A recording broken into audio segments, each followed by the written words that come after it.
សូមស្វាគមន៍ពីប្រាសាទឃ្លាំងខាងជើងប្រាសាទឃ្លាំងគឺជាប្រាសាទពីរដាច់ដោយឡែកពីគ្នាដែលមួយស្ថិតនៅខាងជើងនិងមួយទៀតស្ថិតនៅខាងត្បូងប៉ុន្តែប្រាសាទទាំងពីរនេះស្ថិតនៅពីខាងក្រោយប្រាសាទសួរព្រ័ត្រភាគខាងកើតនៃព្រះបរមរាជវាំងដោយមានផ្លូវកាត់ពីព្រះបរមរាជវាំងទៅកាន់ទ្វារជ័យនៃរាជធានីអង្គរធំ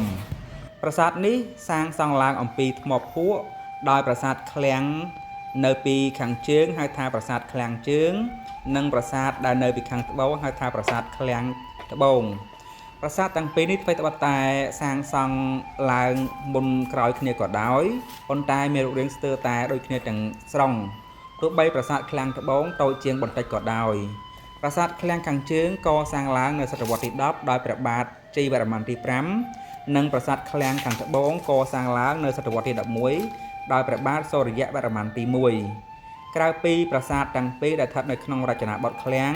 នៅមានប្រាសាទផ្សេងទៀតដូចជាប្រាសាទភិមានអាកាសនិងប្រាសាទតាកែវក៏ស្ថិតនៅក្នុងរចនាបថឃ្លាំងផងដែរប្រាសាទឃ្លាំងខាងជើងកាលដើមឡើយក្នុងរាជព្រះបាទរាជេន្ទ្រវរ្ម័នទី2សាងសង់ឡើងពីឈើប៉ុន្តែត្រូវរុះរើជួសជុលពីថ្មភក់វិញម្ដងដោយព្រះបាទជ័យវរ្ម័នទី5មុនការសាងសង់ប្រាសាទឃ្លាំងខាងត្បូងប្រាសាទឃ្លាំងមានប្លង់សំណង់រួមដែលមានសាលវែងមួយតាមអជើងត្បូងមានបន្ទប់កណ្ដាលមួយដើមឡើយបន្ទប់នេះមានប្រាង្គ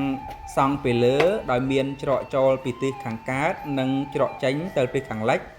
ដែលនាំចូលទៅកាន់ទីធ្លាព័ទ្ធជុំវិញបច្ចុប្បន្ននៅសល់តែសំណល់ជញ្ជាំងនៃទីធ្លានោះប៉ុណ្ណោះនៅចំកណ្ដាលទីធ្លាមានប្រាសាទតូចដែលមានទ្វារបើកទៅកាន់ទិសទាំង4ច្រកចូលប្រាសាទឃ្លាំងខាងជើងបែរមុខទៅទិសខាងលិចសំដៅទៅព្រះបរមរាជវាំងហើយមានរានហាលខ្ពស់វែងមួយដែលមានបង្កាន់ដៃនាគភ្ជាប់ទៅខាងមុខសពថ្ងៃនៅអាចឃើញសំណល់នៃរានហាលនេះបានអមសងខាងទ្វារមានសសរទ្វារឆ្លាក់លម្អដែលមានហោជាងនៅពីលើដូចគ្នានឹងច្រកចូល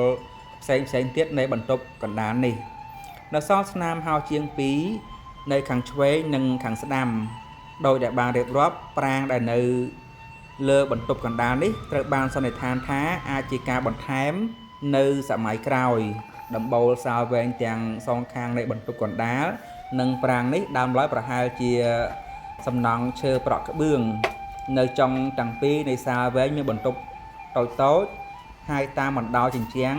មានបង្អួចដែលមានបង្កាន់ដៃថ្មគេអាចចេញពីទីធ្លាព័ទ្ធជុំវិញប្រាសាទឃ្លាំងខាងជើងតាមច្រកតូចនៅទិសខាងកើត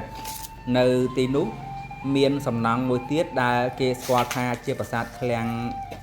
ខាងជើងដែលមានប្រាង្គតូចចំនួន3សំណង់ទាំងនេះគួរឲ្យចាប់អារម្មណ៍ដោយសារមិនទាន់បានជួសជុលហើយនៅរក្សាទុកនៅព័ត៌មានលម្អិតដើមជាច្រើន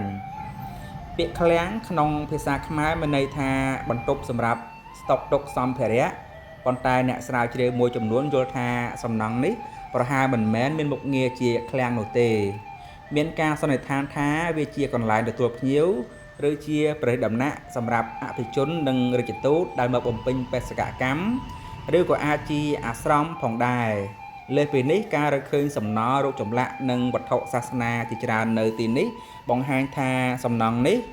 ឬយ៉ាងហោចណាស់ផ្នែកខ្លះរបស់វាធ្លាប់មានមុខងារពាក់ព័ន្ធនឹងសាសនាចំណុចដែលធ្វើឲ្យប្រាសាទឃ្លាំងខាងជើងមានភាពទាក់ទាញគឺអាចកំបាំងអំពីមុខងារដើមរបស់វាព្រមទាំងសិល្បៈស្ថាបត្យកម្មដ៏ប្រណិតនិងសាមញ្ញស្ងប់ស្ងាត់ជាពិសេសគេអាចសង្កេតឃើញការតុបតែងលម្អនៅគ្រឹះប្រាសាទសសរទ្វារនិងសសរបញ្ឆោតដែលបង្ហាញពីស្នាដៃសិល្បៈដ៏ល្អឥតខ្ចោះនៃស្ថាបត្យកម្មខ្មែរនៅពាក់កណ្ដាលសតវត្សទី20អ្នកអភិរក្សបារាំងបានរកឃើញរូបចម្លាក់និងវត្ថុបុរាណជាច្រើននៅទីតាំងនេះរួមមានចម្លាក់ព្រះកណេសដ៏ស្រស់ស្អាតមួយអណ្ដើកថ្មដែលមិនទាន់ឆ្លាក់រួចជាវត្ថុដែលគេនិយមកប់ទុកតម្កល់នៅក្នុងពិធីប្រតិស្ថាន